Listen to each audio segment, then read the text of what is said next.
નમસ્તે મિત્રો, કેમ છો? મજામાં? આજે આપણે ધોરણ 12 વિષય અંગ્રેજીની અંદર unit 1 read 1 can you install લો લાસ્ટ લેક્ચરની અંદર આપણે પાર્ટ 1 વિશે અભ્યાસ કર્યો હતો, જેમાં આપણે વાત કરી હતી કે કસ્ટમર સર્વિસ રિપ્રેઝેન્ટેટિવ એટલે કે ગ્રાહક સેવા અધિકારી તેના ગ્રાહકને ઉપરનો પ્રશ્ન પૂછે છે, કેન યુ ઇન્સ્ટોલ લો, અને એ પછી બંનેના જે કોન્વર્સેશન છે એ આગળ વધે છે.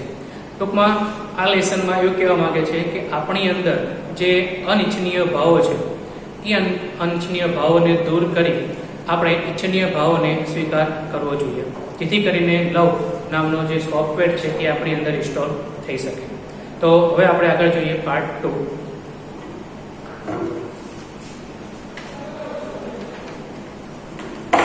Customer said, "Okay, I am done.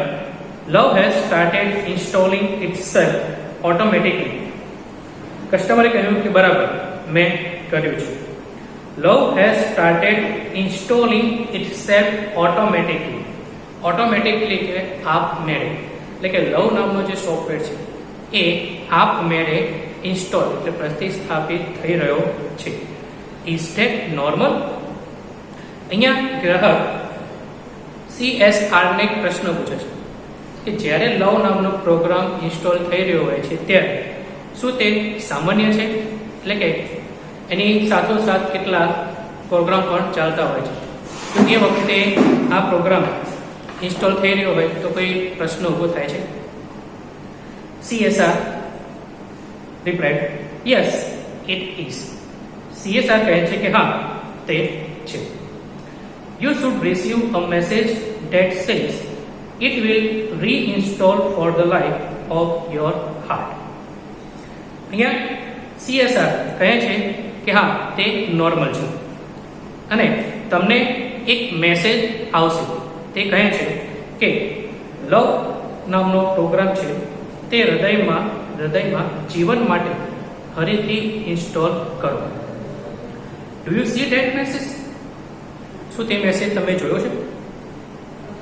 Customer, yes I do. Customer કહે છે કે હા, મેં તે જોયો છે.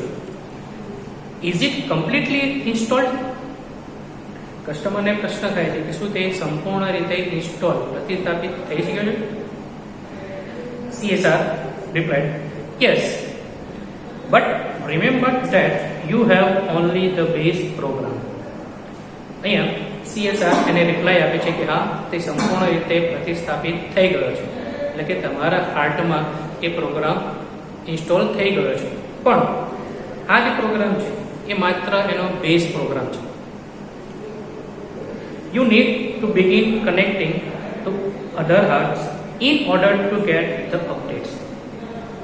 અહીંયા એક ફંક્શન આવે છે ઇન ઓર્ડર ટુ ગેટ, એટલે કે શોઈંગ પર્પસ, હેતુ દર્શાવવા માટે વપરાય છે. તો તમારે હવે બીજા હૃદયો સાથે કનેક્ટ કરવું જરૂરી છે in order to gate અપગ્રેડ્સ.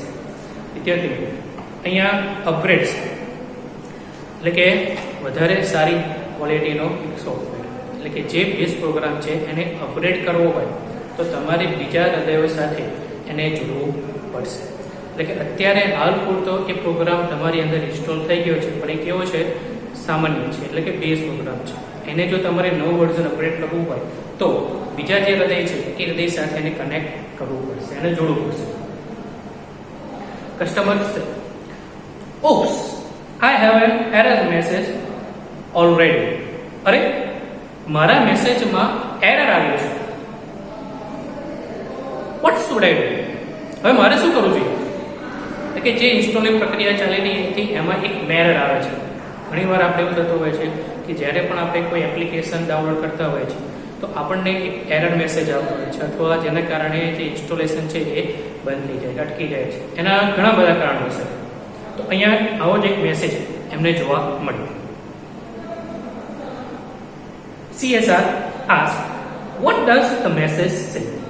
CSR એ પ્રશ્ન પૂછ્યો કે તમારે જે મેસેજ આવ્યો છે એ મેસેજ શું કહે છે, શેનો છે?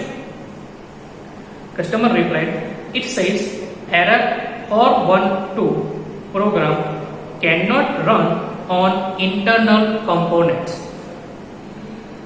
કસ્ટમરે કહ્યું કે એરર 412 અને એવો મેસેજ છે કે આ જે પ્રોગ્રામ છે એ તમારા આંતરિક તત્વો સાથે પ્રોગ્રામ ચાલી નહીં શકે, એટલે કે બાહ્ય કમ્પોનેન્ટની અંદર આંતરિક એટલે ઇન્ટરનલ કમ્પોનેન્ટની અંદર આ પ્રોગ્રામ ચાલી શકશે નહીં. વોટ ડઝ મીન્સ, એટલે કે તેનો શું અર્થ થાય છે? મિત્રો, જ્યારે પણ અહીંયા સમજાવવામાં આવી રહ્યું હોય ત્યારે તમારે પાઠ્યપુસ્તક તમારી બાજુમાં રાખો, જેથી કરીને જે લાઈન અહીંયા વાંચવામાં આવે છે તમને ખ્યાલ આવે. ભાઈ, વોટ ડઝ ધેટ મીન્સ, એટલે કે આ જે મેસેજ છે એનો શું મિનિંગ છે, એનો શું અર્થ છે? CSR, don't worry man, that's a common problem, એટલે કે ચિંતા ન કરશો, આ સામાન્ય છે, એટલે કે આવું ઘણી વાર થતું હોય છે. It means that the love program is set up to run on external hearts. અહીંયા એક વર્ડ છે to set up. Set up no means થાય છે સ્થાપના કરવી, to establish. Establish એનો સિનોનિમ વર્ડ છે કે જે આપણે નિયરેસ્ટ મીનિંગ માટે તૈયાર કરવાનું રહેશે. તો લવ પ્રોગ્રામ ઇસ્ટાબ્લિશ થયો છે ઓન એક્સટર્નલ હાર્ટ. લવ નામનો પ્રોગ્રામ એ બાહ્ય હૃદય માટે સ્થાપિત થયો છે. But has not yet been run on your heart. પણ કોન્ટ્રાસ્ટ બટ યટ સ્ટીલ આ બધા શોઈંગ એક્સપ્રેસિંગ શોઈંગ કોન્ટ્રાસ્ટ માટે વપરાતો વર્ડ્સ. પણ હજુ તે તમારા હૃદય પર કામ કરતો નથી, એટલે કે આ જે બેઝ પ્રોગ્રામ છે એ માત્ર બાહ્ય હૃદય પર કામ કરે છે, ઇન્ટરનલ કમ્પોનેન્ટ ઉપર એ કામ કરતું નથી, પણ હજુ સુધી આમના એક્સટર્નલ હાર્ટમાંથી કામ કરતું નથી. It is one of those complicated programming things. આ કોમ્પ્લિકેટેડ જટિલ અને વિષમ એનો સિનોનિમ વર્ડ છે કોમ્પ્લેક્સ, જટિલ. એટલે કે આ એવો પ્રોગ્રામ છે કે જે અમુક પ્રકારના જટિલ અને વિષમ કોમ્પ્લિકેટેડ જે પ્રોગ્રામ હોય છે એમાંનો એક આ છે. But in non technical terms it means you have to love your own machine before it can love other. હવે નોન ટેકનિકલ એટલે કે બિન તકનીકી ભાષામાં અથવા શબ્દોમાં કહીએ તો સૌપ્રથમ તો તમારી you have to love your heart. તમારે પહેલા તો પોતાના હૃદયને ચાવવું પડશે, એને પ્રેમ કરવો પડશે, અને ત્યારબાદ જ ઇટ કેન લવ અધર, તે બીજાને લવ અથવા પ્રેમ કરી શકશે. એટલે કે આની કન્ડિશન છે કે પહેલા તમે તમારી જાતને ચાહો. જો તમે તમારી જાતને ચાહશો તો જ તમે બીજાને ચાહી શકશો અથવા એમને પ્રેમ આપી શકશો. Customer, so what should I do? તો મારે શું કરવું જોઈએ? ગ્રાહક, customer service representative CSR, can you find the directory called self exceptions? Customer service representative પ્રશ્ન પૂછે છે કે શું તમે સેલ્ફ એક્સેપ્શન સ્વ સ્વીકૃતિ નામની ડિરેક્ટરી શોધી શકશો? Customer replied positively that yes I have it. હા, તે મારી પાસે છે. અહીંયા CSR ગ્રાહકને કહે છે કે તમારી અંદર એક સેલ્ફ એક્સેપ્શન સ્વ સ્વીકૃતિ નામની ડિરેક્ટરી એને તમે શોધો. ત્યારબાદ કસ્ટમર કહે છે કે હા, તે મારી પાસે આત્મ સ્વીકૃતિ, અહીંયા પોતાના સ્વીકૃતિ કરવાનો એક ડિરેક્ટરી છે એને શોધવાની વાત થાય છે. Customer service representative CSR, excellent, you are getting good at this. excellent, ખૂબ સરસ, તમે અહીંયા ખૂબ સારું કરી રહ્યા છો. કસ્ટમર, થેન્ક યુ, તમારો આભાર. CSR, you are welcome, તમારો આભાર. Click on the following files and then copy them to the my heart directory. સૌપ્રથમ તો તમે નીચેની ફાઇલ ઉપર ક્લિક કરો અને તેને માય હાર્ટ ડિરેક્ટરીમાં કોપી કરો. forgive self.doc, self-esteem.txt, realize.txt and goodness.doc. એટલે કે આ બધી જે ફાઇલ છે, forgive self પોતાની જાતને માફ કરો, self esteem પોતાના વિશે આદર રાખો, ઊંચો વિચાર રાખો, realize God પોતાની જાતને મહત્વ એટલે કે આત્મ મહત્વ પોતાની જાતને મહત્વ આપો, એન્ડ ગુડનેસ અને સજ્જનતા. તો આ બધી ફાઇલોને તમારે માય હાર્ટ નામની ડિરેક્ટરીમાં કોપી કરવાનું એ ઇન્સ્ટ્રક્ટ કરે છે. The system will override any conflicting file and begin patching any faulty program. The system will override એટલે કે જે ફાઇલ છે, ઓરિજિનલ ફાઇલ છે એને ભૂસી નાખ્યું છે, એટલે કે તેના ઉપર બીજી ફાઇલને અપગ્રેડ કરવી. એની કોન્ફ્લિક્ટ એટલે કે તકરાર એટલે કે અમુક જે ફાઇલ છે જે તકરાર થતી હોય અથવા વિરોધાભાસ દર્શાવે એ ફાઇલ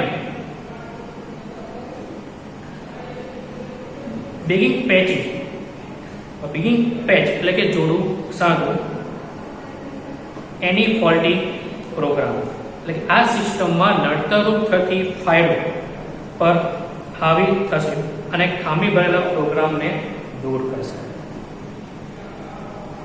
એટલે કે નડતરરૂપ જે ફાઇલો છે એને દૂર કરી બીજી જે ખામી ભરી છે એમાં એ સુધારશે. Also, you need to delete selfcritic.exe from all directory. અને તમારે બધી જ ડિરેક્ટરીમાંથી selfcritic નામનો જે ફાઇલ છે, જે પ્રોગ્રામ છે, એને તમારે બધી જ ડિરેક્ટરીમાંથી દૂર કરવી પડશે. એ જરૂરી છે કે તમારી જાતને તમે જો selfcritic કરશો, સ્વ આલોચના કરશો, તો તમે આ પ્રેમને પ્રસ્થાપિત કરી શકતા નથી. તો એ માટે self-critic પોતાની આલોચનાને જે ફાઇલ છે, જે પ્રોગ્રામ છે, એને તમારે દૂર કરવું જરૂરી છે. આગળ જોઈએ. And then empty your recycle બિન. અને ત્યારબાદ એ ફાઇલને દૂર કર્યા બાદ તમે રીસાયકલ બિનને ખાલી કરી દો. Afterward, to make sure it is completely gone and never come back. અને ત્યારબાદ તમે એ ખાતરી કરો કે તે સંપૂર્ણપણે completely gone જતી રહેશે અને never come back ક્યારેય પાછી આવશે નહીં. તો એ બાબતની તમારે ખાતરી કરવાની છે. એટલે self-critic નામના પ્રોગ્રામને તમે ડિલીટ કરો, ત્યારબાદ એ ખાતરી કરો કે તે રીસાયકલિંગ બિન તમે સંપૂર્ણ દૂર કરી છે અને એ ફાઇલ ક્યારે પાછી આવશે નહીં. Customer said, "God, hey, my heart is filling up with really neat file." ગ્રાહકે કીધું, મેં તે મેળવ્યું, અરે મારું હૃદય સરસ સુંદર ફાઇલોથી ભરાઈ રહ્યું છે. હવે કસ્ટમરે CSRના કહેવા પ્રમાણે એની ઇન્સ્ટ્રક્શનને ફોલો કર્યા પછી એક ફાઇલ જે બિનજરૂરી હતી એને ડિલીટ કરી છે અને ત્યારબાદ એનું જે હૃદય છે, એનું જે હાર્ટ છે, એ નવી ફાઇલોથી અને નવી એટલે કે શુદ્ધ ફાઇલોથી ફરી ભરાવાનું શરૂ કર્યું. Smite MPG is playing on my monitor right now. તો Smite નામનો પ્રોગ્રામ હવે ચાલી રહ્યો છે.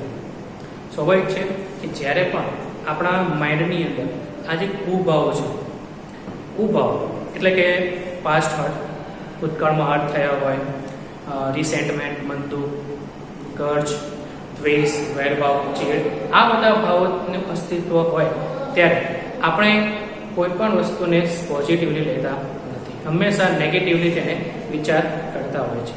જ્યારે આપણા માઇન્ડમાંથી આ બધા વિચારોને આપણે દૂર કરીએ છીએ, એટલે કે એને કાઢી મૂકીએ છીએ, ત્યારે ઓટોમેટિકલી આપણી અંદર પોઝિટિવ એનર્જી આપોઆપ ઇન્સ્ટોલ થતી રહે છે. એટલે કે એક પોઝિટિવ એનર્જી આપણામાં જોવા મળતી હોય છે. તો આપણે પણ જરૂરી છે કે આપણા માઇન્ડની અંદર, આપણા હૃદયની અંદર જો એવી કોઈ ફાઇલો હોય તો આપણે એને દૂર કરવી જોઈએ, એને કાઢી નાખવી જોઈએ, જેથી કરીને આપણું હૃદય પણ આ લેડીની જેમ સારા ભાવ, પોઝિટિવ એનર્જી આપણી અંદર ઇન્સ્ટોલ થઈ શકે. Next, and it shows that warm.com, peace.exe and contentment.com are copying themselves all over my heart. તે બતાવે છે કે warm એટલે કે હૂબ, peace શાંતિ, and contentment એટલે કે સંતોષ, આ બધી જે ફાઇલ છે એ સમગ્ર હૃદયમાં કોપી થઈ રહી છે. તો આ બધી પોઝિટિવ એનર્જી, પોઝિટિવ દર્શાવતી ફાઇલો છે જે આપમેળે ઓટોમેટિકલી એમાં એન્ટર પ્રવેશે છે. CSR, then love is installed and run. CSR કહે છે ત્યારબાદ લવ છે એ ઇન્સ્ટોલ થાય છે અને ચાલે છે. You should be able to handle it from here. તમારે અહીંયાથી તેને હેન્ડલ કરવું જોઈએ. હેન્ડલ કરવું એટલે કે નિયમન કરવું અથવા સંચાલન કરવું. એટલે કે હવે તમારા પ્રોગ્રામની અંદર નવી ફાઇલ ઇન્સ્ટોલ થઈ ગઈ છે, હવે પછી તમારે એને આપમેળે હેન્ડલ અથવા સંચાલન કરવું પડશે. One more thing before I go. હું જાઉં એ પહેલા એક વાત કહું. Customer replied positively. Customer service replied, love is freeware. પ્રેમ એ મુક્ત છે, એટલે કે મફત મળતો પ્રોગ્રામ છે, એનો કોઈ ચાર્જ થતો નથી. Be sure to give it and it's various module to everybody you meet. તમે જેને મળો તેમને એ આપતી વખતે અને બીજા ઘટકોને આપતી વખતે તમે ખાતરી કરજો. એટલે કે પ્રેમ મફત છે, મફત મળતો સોફ્ટવેર છે, તમે એને ગમે તેને આપી શકો છો, પણ એ કાળજી રાખજો. They will in turn share it with other people. એટલે કે જે પ્રેમને તમે બીજાને આપ્યો છે એ લોકો એ પ્રેમને બીજા વ્યક્તિ સાથે શેર કરશે. And then they will return some really neat module back to you. અને તેઓ પાછું ઇન રિટર્ન કેટલીક શુદ્ધ એકમો તમને પરત કરશે. કસ્ટમર, આઈ વિલ, હું સમજુ. Thank you for your help. તમારી મદદ માટે આભાર. તો આ રીતે CSRના ઇન્સ્ટ્રક્શન પ્રમાણે કસ્ટમરે સ્ટેપ બાય સ્ટેપ એને ફોલો કર્યો અને એની અંદર જે અનિચ્છનીય ફાઇલો હતી, અનિચ્છનીય ભાવો હતા, એને દૂર કર્યા અને ત્યારબાદ ઇચ્છનીય ભાવ જેવા કે smile, peace, contentment and warm, આ બધી ફાઇલો એના મોનિટર પર ડિસ્પ્લે થાય છે. તો આશા રાખું છું તમને આ લેસન બરાબર સમજી ગયા છો અને જ્યાં પણ તમને ખ્યાલ ન આવ્યો હોય ત્યાં તમે ટેક્સ્ટ બુકમાં રિફર કરજો અને જે વર્ડ્સ છે એ વર્ડ્સ અને સિનોનિમ વર્ડ્સને તમારે લખી તૈયાર કરવાના રહેશે. Thank you.